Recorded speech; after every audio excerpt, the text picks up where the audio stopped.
কারণ সেই ছোট বীজ তা মাটির ভেতরে গিয়ে নিজের খোলস ত্যাগ করে, অন্ধকারে থাকে সে। যতই আলো আসুক না কেন, যতই বর্ষা আসুক না কেন, সব সহ্য করে। আর তারপরে একটা চারা গাছ অঙ্কুরিত হয়, তারপর ধীর গতিতে একটা বিশাল বৃক্ষতে পরিণত হয়। দেখুন, জীবনে কঠিন সময় আসে, এই জন্য নয় যে আপনি হার মেনে নেবেন। এই জন্য আসে যাতে আপনি ভবিষ্যৎ নির্মাণের জন্য নিজেকে তৈরি করতে পারেন।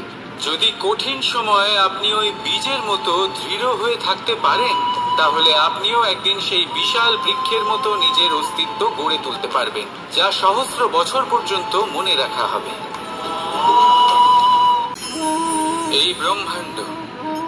এই ব্রহ্মাণ্ড কত বৃহৎ, তাই না? যার সম্মুখে এই পৃথিবীকেও একটা বিন্দুর মতো মনে হয়।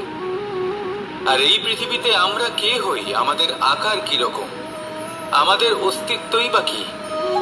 যখন আমরা এভাবে ভাবি তখন মনে হয় আমরা কিছুই নই।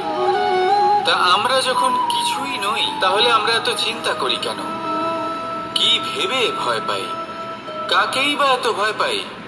কে আমাদের মারতে পারে আর কেই বা আমাদের জন্ম দেবে? আত্মার আসলে না কখনো জন্ম হয় আর না কখনো মৃত্যু। আত্মা শুধুই শরীর বদল করে। আপনি, আমি, আমরা সকলে এই শরীর নয়, আমরা হলাম আত্মা, যা হলো পরম আত্মার পরম অঙ্গ। সেই জন্য মনে রাখবেন, বাইরের কোথাও দেখবেন না, নিজের অন্তরের গভীরে গিয়ে দেখুন, আত্মাকে উপলব্ধি করতে শিখুন। ক্লেশ, ভয়, চিন্তা, এই সব কিছুর থেকে নিজেকে দূরে রাখুন, তাহলেই উপলব্ধি করতে পারবেন পরমাত্মাকে।